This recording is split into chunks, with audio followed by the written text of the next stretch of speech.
ایک نبینا فقیر بڑے عجیب طریقے سے لوگوں سے مانگا کرتا تھا۔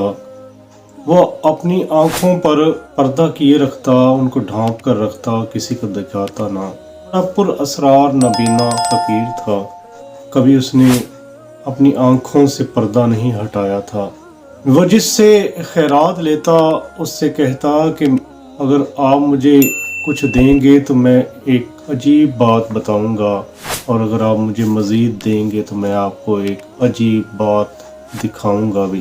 ابو الاسحاق ابراہیم علیہ السلام کہتے ہیں کہ میں بھی اس کے پاس کھڑا تھا، جب ایک شخص نے اس کو کچھ دیا تو اس نے اس کو ایک بات بتائی کہ میں کفن چوری کیا کرتا تھا۔ تو جو وقت کا جو قاضی تھا وہ شدید بیمار ہو گیا، اس نے 100 دینار رشوت کے طور پر میرے پاس بھیجے کہ جب میں مر جاؤں تو میرا کفن چوری نہ کرنا۔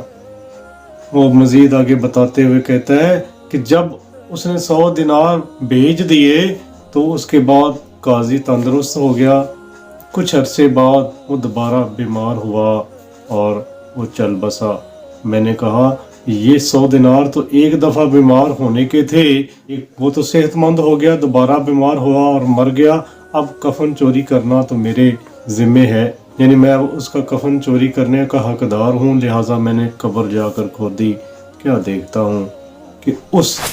قاضی کے اوپر اللہ تعالیٰ کا عذاب مسلط ہے، وہ بیٹھا ہوا ہے قبر کے اندر اور اس کی آنکھیں، اس کے ہاتھ، اس کا سارا کچھ آگ کا بن گیا ہے۔ وہ کفن چور کہتا ہے کہ جب میں یہ سب کچھ دیکھ رہا تھا کہ اچانک 2 سلائیاں آگ کی میرے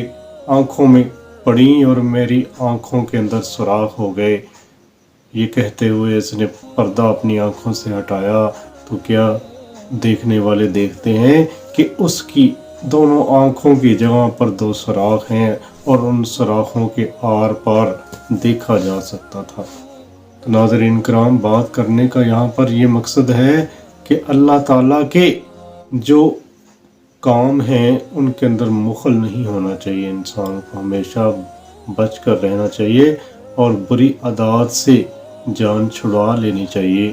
کیونکہ یہی بری عادات، جس طرح وہ کفن چور اس کو چوری کرنے کی عادت لے بیٹھی اور وہ اپنی آنکھوں سے ہاتھ دھو بیٹھا،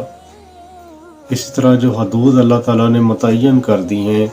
انسان کو انہی حدود میں رہ کر زندگی گزارنی چاہیے، ان حدود سے نکلنا نہیں چاہیے۔ جب بھی انسان نکلے گا وہ اللہ تعالیٰ کی پکڑ میں آ جائے گا، جس طرح وہ جج جو غلط فیصلے کیا کرتا تھا، جو لوگوں پر ظلم کیا کرتا تھا، جو لوگوں کے حق مارتا تھا، غلط فیصلے کرتا تھا، اللہ تعالیٰ کا عذاب اس پر ہو رہا تھا۔ تو انسان کو یہ زندگی چند دن کے لیے ملی ہے، اس کو اللہ تعالیٰ کے ڈر کے ساتھ گزارنا